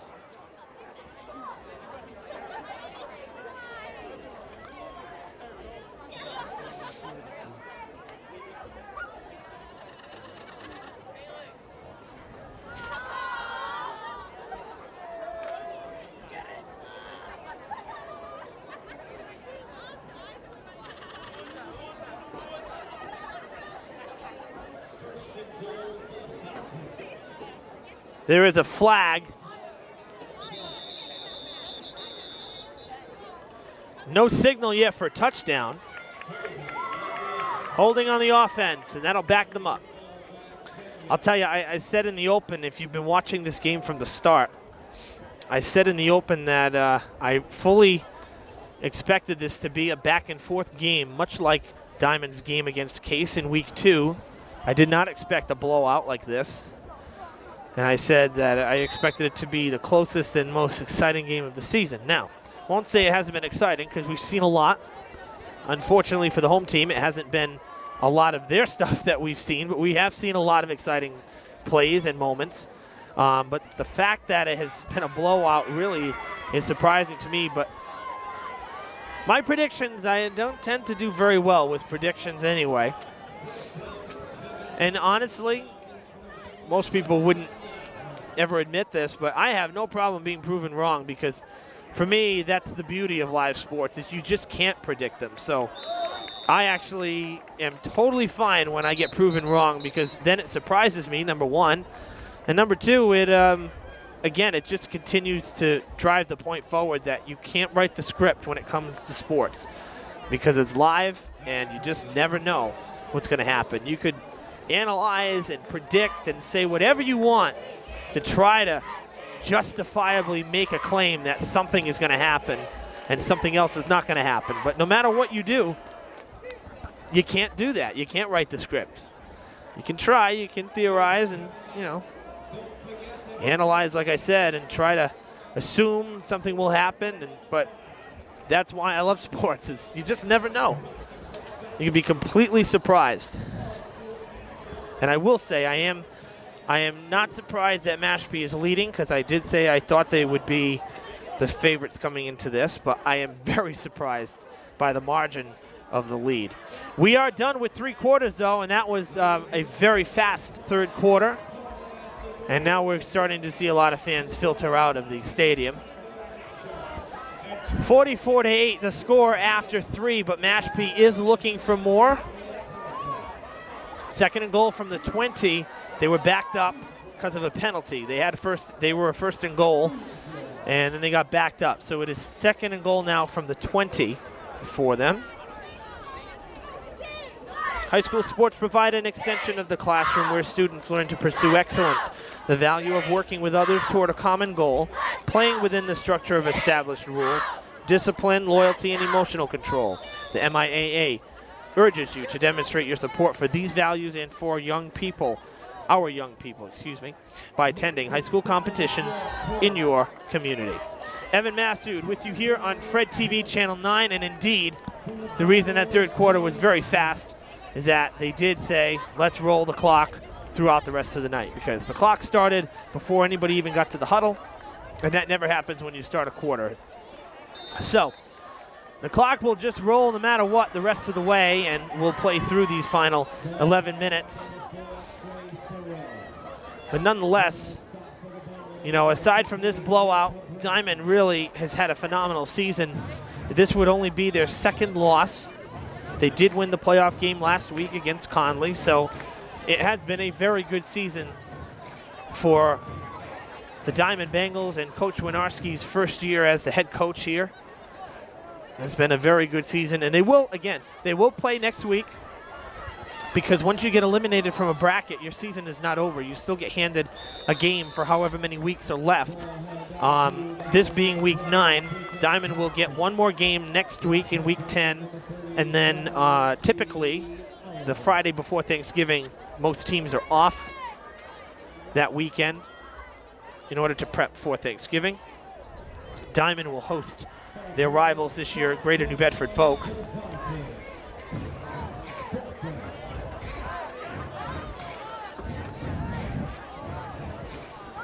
And at this point, I think it's safe to say that Mashpee will be moving on. 4th and 21, they will go for it. 4th and goal from the 21. And running into a wall there is a flag down in the back. Making the play there was Nate Marum. And there's a hold on the offense. Penalty is declined. Diman will take over on downs with just over 8.5 to play in the game.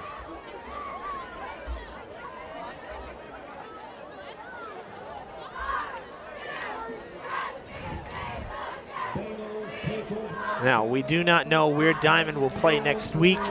I don't expect Diman to get a home game next week, given the fact that they have hosted 2 straight playoff games. So going with the way things have gone in the past, I'm going to assume that Diman will be on the road next week. Again, we don't know that. We want you to like and follow our Facebook page, Fred TV Sports. Be sure to like and follow that. We post all of the tournament results. We also, we post stuff throughout the year, but especially during the state tournament time, we are quick with the updates. We try to keep everybody informed to let you know what's going on and who's playing where and what the results were. So there are still some tournament teams.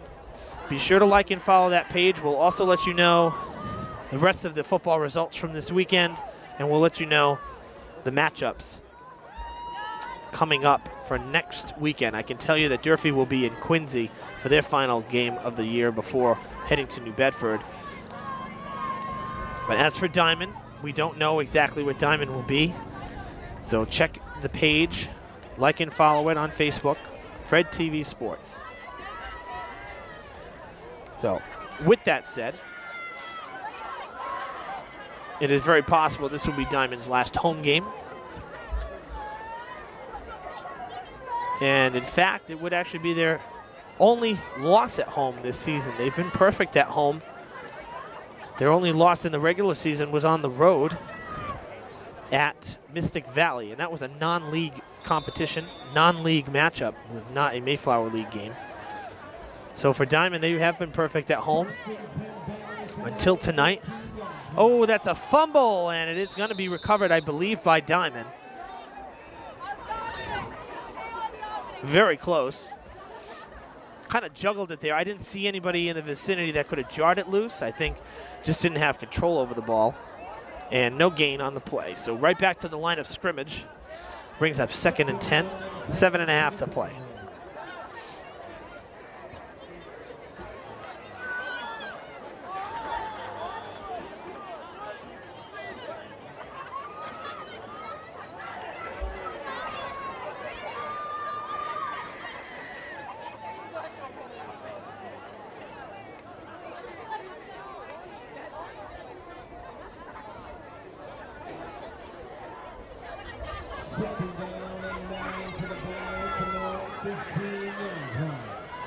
They pitch it out.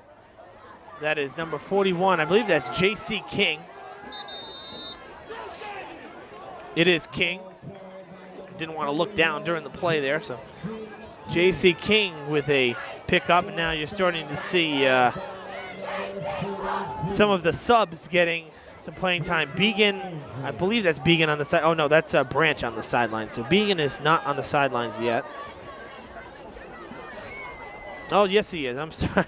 On the near side here, right near the 45-50. Began is on the sidelines, and I'd have a feeling he may be done for the rest of the game. You know, the tough thing with the playoffs.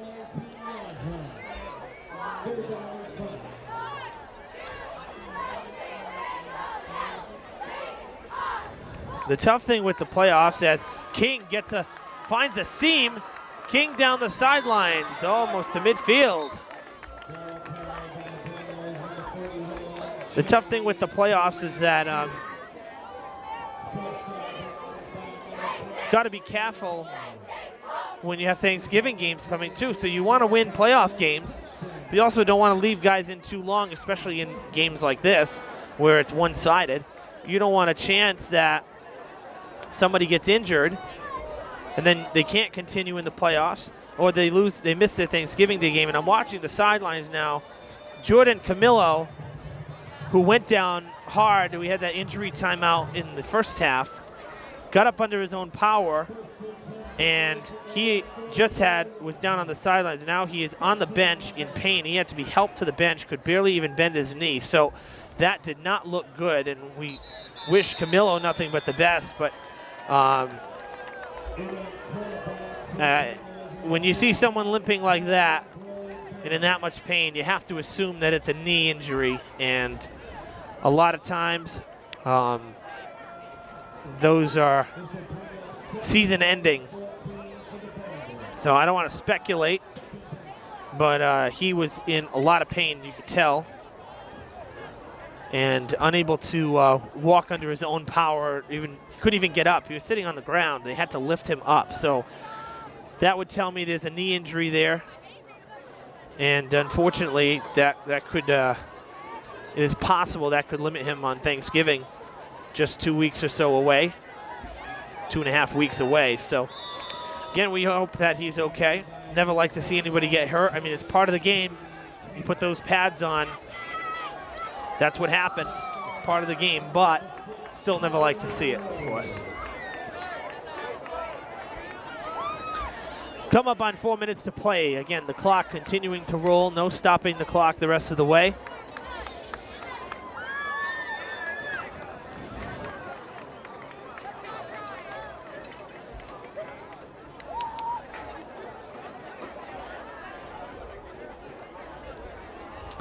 And Diamond taking their time.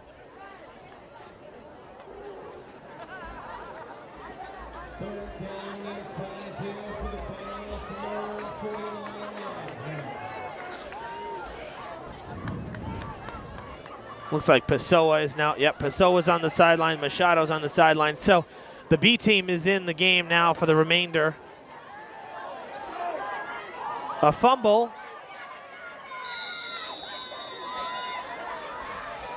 Looks like Diamond was able to keep it. We come up on the 3-minute mark. So folks, this one is pretty much over here. And I just want to take this time because we're not sure where we're going to be next week, and whether or not Diamond gets one more home game. We, again, don't know that. So we want to just take this time to thank Keith Allen, the athletic director here at Diamond, and the coaching staff for, once again, another great football season and all the accommodations that they give us, roof access to the press box, the programs, whatnot. They always treat us first class here at Diamond, and we thank them for that because it makes our job a lot easier. That's why we're able to bring you these games. So, and of course that stems right up to the top with Superintendent Tom Aubin as well. So we thank the Diamond people here for a great football season, and if this is our last game, we look forward to covering some Bengals hoops in the winter.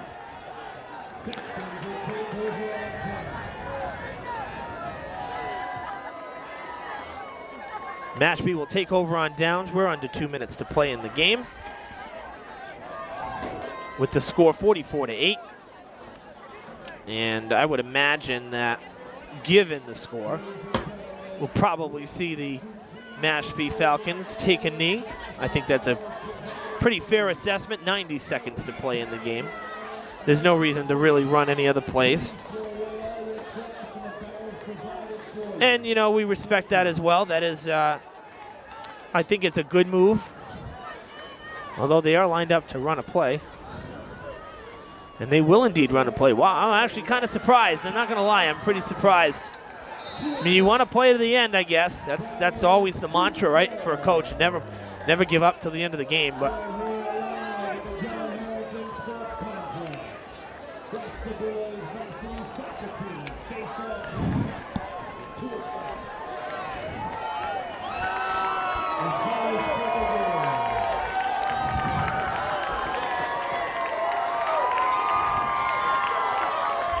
they'll line up with 40 seconds to play.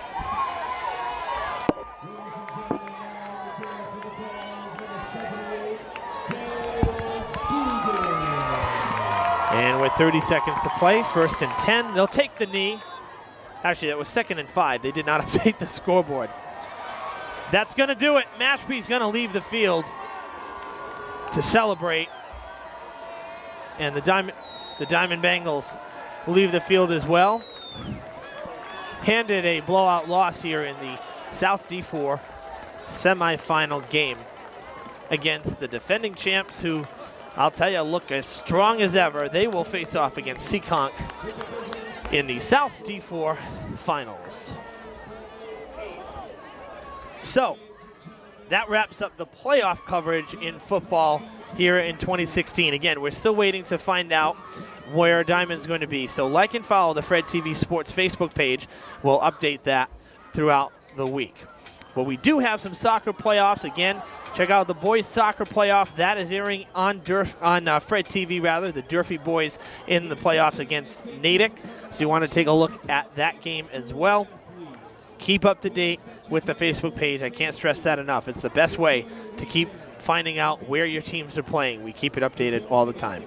So folks, thanks for sticking with us through this marathon football game. It's been a long night. It was an exciting night. Unfortunately, it didn't pan out for the Diamond Bengals. They lose in the semifinals. Mashpee moves on. They'll play Seekonk. Final score, 44-8. The Falcons beat the Bengals. Evan Massoud here, signing off.